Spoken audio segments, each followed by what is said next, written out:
Hey yo, what's up? You know what it is? It's the one and the only, the triple, the G.O.D. And I'd like... No, stop. You know what? Fuck this. You know what? Fuck this. Fuck no. Fuck that. This pay-per-view was shit. See, normally... I could go through and say, yeah, you know, I got the results up and we'll go through the pay-per-view, but it was like, the majority of this pay-per-view was shit. It was boring. And to think, I almost went to this motherfucker. Luckily for me, I had a prior engagement, so I had to get my motherfucking tickets to somebody else, and I'm glad I didn't, because I'd have been pissed in that damn arena. I would have been not having a good time. It would have just been a bad scene. But regardless of how shit I think this pay-per-view was, I still have to go through it, because that is just what I do, so let's do that. The Hype Bros defeated the Colognes in a kickoff match because... poor fucking Mojo.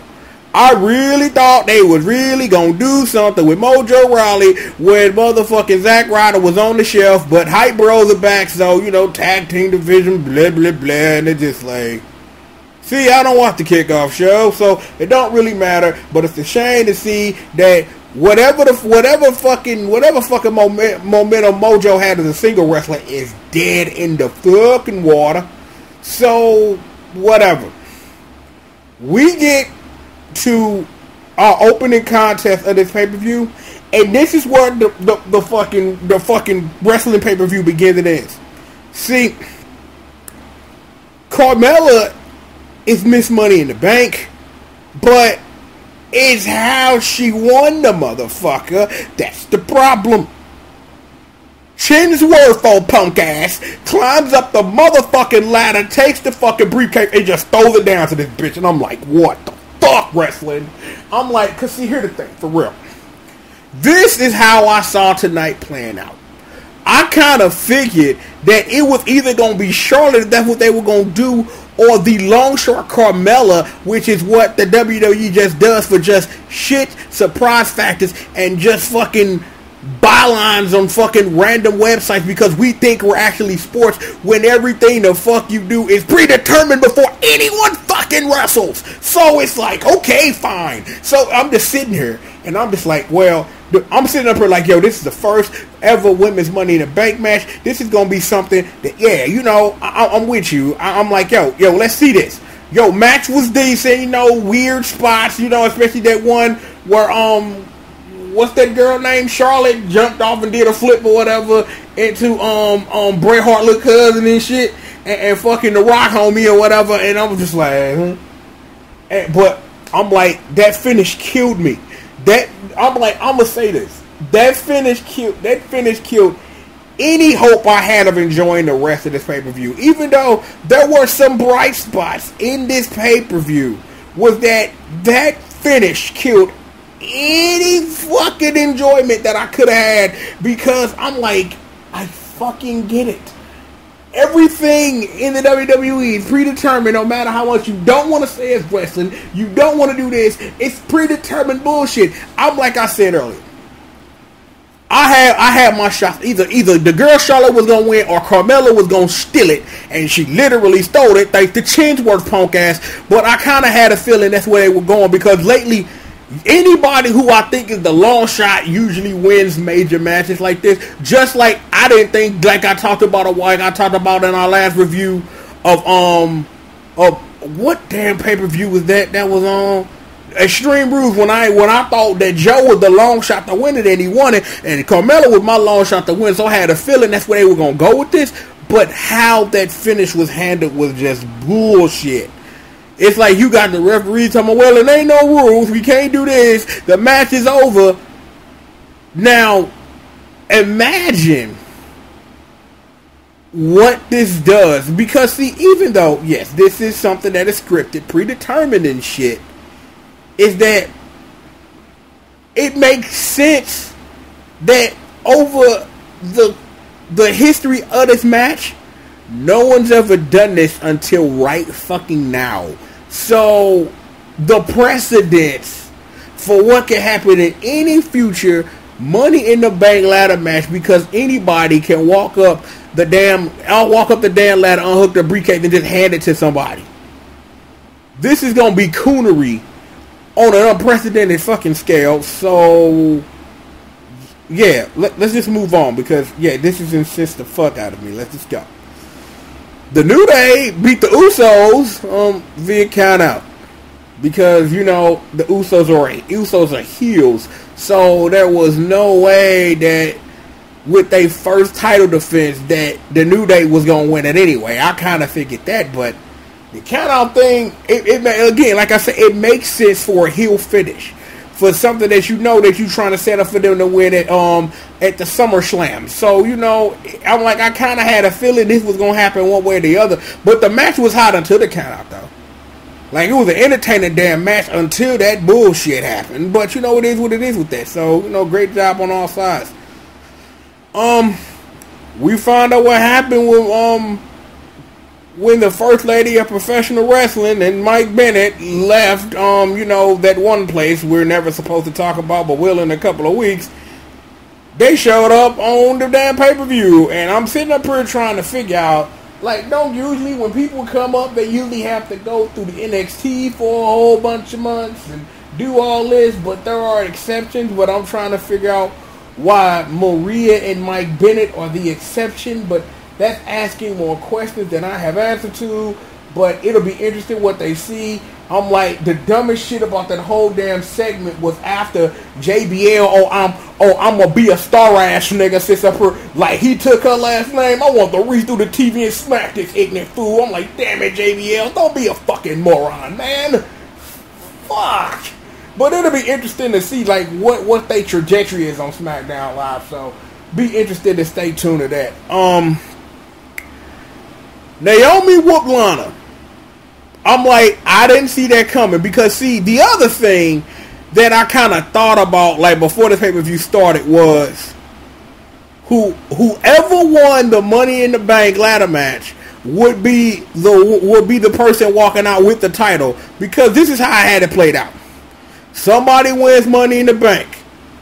Lana beats Naomi in some random screw job finish or whatever the fuck. Or cause I honestly thought that Lana would to try to put Lana over, they would have Lana beat Naomi clean, and then it's like, and she and then the person come out, smack her with the briefcase, we cashing this motherfucker in, and then they the champion.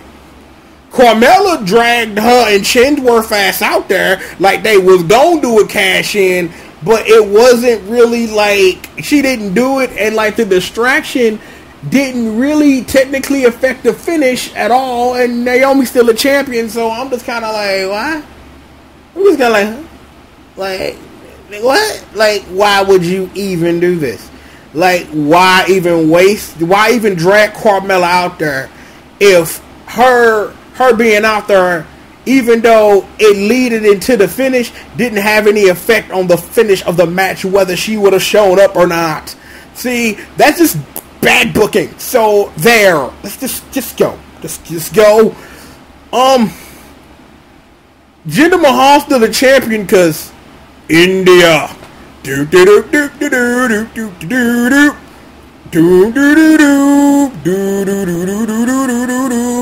will keep humming Dalsim's theme if you fucking let me, but I will not. I'm like, that whole match was just fucking stupid. I'm like, you sit up here, you wheel out all these old guys, Cowboy Bob Orton, you got the one nigga from G.I. Joe, and you got Woo Man, and it's just like, holy son of a bitch. I'm just like, they wheel out all these old guys for what? I'm like, I know the majority of them just hanging out in the back because it's Sunday night in St. Louis, but son of a bitch, why would you do this?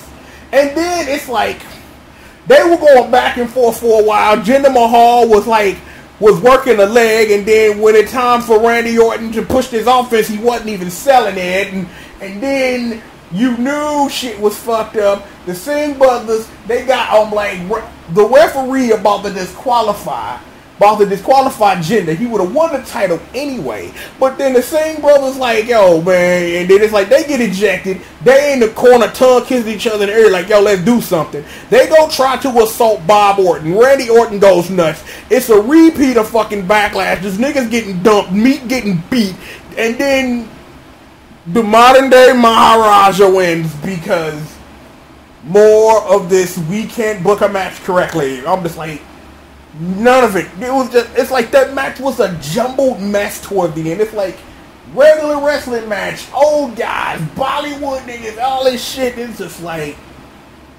I sat up here and I questioned. It's like sometimes you just have to look in the mirror and like question what the fuck it is you do. And I watched this wrestling match, and all these old guys sitting out there, somebody who, when this first started, was a jobber this whole time, was part of a 3-man band, was sitting up for a job 2 weeks before he became the #1 contender for the title, wins the title, keeps the title in a magical screw job, goes out, has his homies assault old people, then they get dumped, and then Randy Orton loses, and I'm just like, and it's like, I'm not even saying this as they wouldn't have booked Randy to lose in his hometown or anything weird like that. It was just that I knew this was the end of the match as soon as Randy Orton started beating up the Singh brothers. It's like, it's a wrap. I'm like, he gonna be waiting in the ring, and then boom, and that's what happened. If he'd have counted that motherfucker into an RKO, that'd have been hot. But I don't see. But see, here the thing is. Given our final match of the evening, given what the state of that is, anything can happen. So, you know what? I don't know. Let's just move on. I can't. Because, see, again, we're talking about the beginning of this show completely took me out the damn pay-per-view. And the rest of this pay-per-view just being middling as fuck. And it don't help. So, we find out who the hell assaulted Breezango. It was the fucking Ascension. Connor and Victor. No one fucking cares. No one fucking cares. No one fucking cares. Do you see? Are you listening to me? No one fucking cares at all. And I mean at all. No one gives a fuck. I mean fucking period. No one gives a shit. No, I'm serious. No one gives a shit. I'm just like, huh, nigga? Like, why? Like, again, another one of those, I watch this product and I question, why the fuck do I even bother? This is just, you could have really did something with this. We trying to push the Ascension a little bit, whatever. Oh, and our main event of the evening, Baron Corbin is your Mr. Money in the Bank. And I saw this one coming. I'm like, even though the match was hot, lots of great spots, they killed each other out there. But I just had a feeling coming into the match that Baron Corbin was going to win because they've been slowly building up for it to be Baron Corbin's time. But see, here's the question that I have for both Carmella and Baron Corbin is, will they be the first non-John Cena involvements to fail cashing in Money in the Bank? Now, the Princess of Staten Island, she gonna cash in successfully. I can already tell you that now because she's a damn heel. Her and Chinsworth, they gonna pick their spot on Naomi and she gonna cash in. I'm like, I don't think she gonna hold on to it long. I'm like, depending on like what NXT call-ups look like after SummerSlam, she might cash it in at SummerSlam, maybe.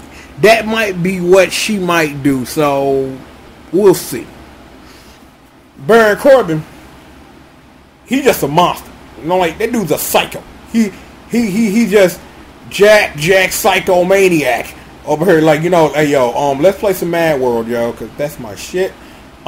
Jack Psychomaniac. Look, I don't think Baron Corbin, he might hold on to it for a while. It's like, cause see, the thing is that having Money in the Bank, as far as how you can book Baron Corbin, do two things. Number one, Baron Corbin is automatically in the main event scene, and that dude don't have to do not a fucking thing. Because they've booked Money in the Bank winners like that in the past, where they lose a whole bunch of matches, don't do shit, then they cash in. And I think that's what's going to be Baron Corbin's role until he cash it in. But he gonna hold on to this for a while. I see this as a night after WrestleMania cash in at WrestleMania, if they trying to follow the Kingslayer's lead and try to do it that way. But Baron Corbin ain't going to instantly cash this in the first chance he gets. Because, see, number one, we have to have Vince fantasy about India. Dog scene. And elephants and shit. You know, Balrog punched one of them motherfuckers and they died. I hope you know that. So, until Vince gets off this hard on about India, Jinder Mahal gonna be the champion. That's it. And you don't want to sit up here and you don't really want to waste a Money in the Bank cash in on some champion because we trying to get to India because Vince McMahon or whatever. So Baron Corbin gonna hold on to the Money in the Bank contract for a while. And like I said, fun fact, they mentioned that only 2 times in history has the Money in the Bank the Money in the Bank winner, it's not gone right. John Cena was involved in both decisions. When Damian Sandow, who they should have made champion, but then given his TNA performance, you know, is it really you? Shout the sizzle up, down, down. And then when John Cena tried to cash in on the Big Show and got whooped. And it's just like, okay, womp. So, womp. Like I said, that Carmella shit took me out of this pay-per-view. The Carmella shit took me out this pay-per-view, and the Money in the Bank contract for the men brought me back in it because I'm like, yo, like I said, they killed themselves. I'm like, the match did a wonderful job of giving you what you think you wanted. You want to see AJ and Shinsuke do work. You want to see the boy KO and the boy Sami Zayn do some business. You want to see that. The match gives you that. The match gives you everything. People killing each other, diving off things. You know, people getting put through announce tables, blah, blah, blah. Let's just dive off ladders for Baron Corbin to win it. And when I sit up here now in hindsight and think about it, you really don't have anybody else in that match who really needs to be Mr. Money in the Bank. Because let's go through the rest of the participants. AJ Styles has already been champion. Shinsuke Nakamura, even though he is a talented fucking individual, king of strong style, when it comes to the WWE and scripted television, they are not ready to put him front of the SmackDown Live or the SmackDown Live Herald. So no. Dolph Ziggler in the doghouse until the day he fucking die or the day he fucking quit and take his ass to TNA, because, you know, that's never gonna happen, but just so we can say, because Dolph Ziggler's in the Impact Zone. I'm like, it's KO the US champ. It is what it is. And Sami Zayn fucking type on Twitter too fucking much, so that nigga ain't never getting a sniff of that gold ever.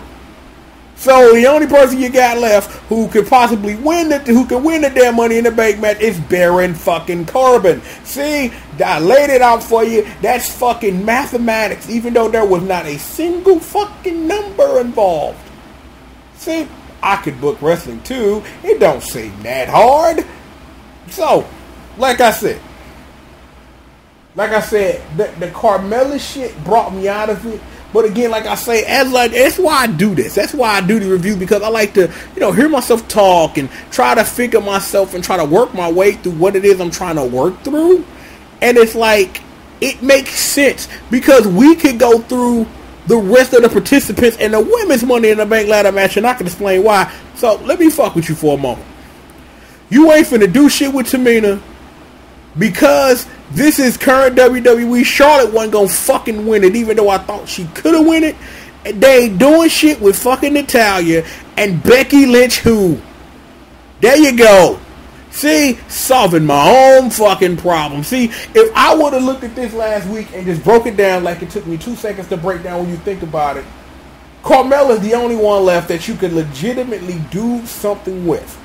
I'm like, Carmella could be the next Little Miss Bliss if they book it and do it correctly. Because Dickie Miss Bliss, Dickie Miss Bliss, I'm like, I don't really know what they really gonna do with my girl, but we can get the Raw when it goodness gracious, great ball to fire, because Brock is going to kill Joe, or Joe is going to kill Brock, but somebody's going to die. It's a blood sport, bitch. Shout out to John Claude Van Damme, it's Mortal Kombat, but you get my point, though. Like I said, well, now that I think about it in hindsight, if they book this right around Carmella, this could be something really entertaining.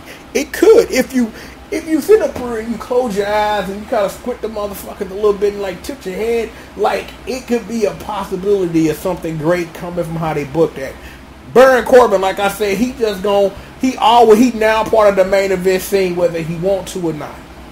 I don't know if you put him in instances where he'll be in matches where he putting the fucking briefcase on the line, because we've had booking like that before. It doesn't really work out well usually, and it doesn't really matter in the legitimate end anyhow.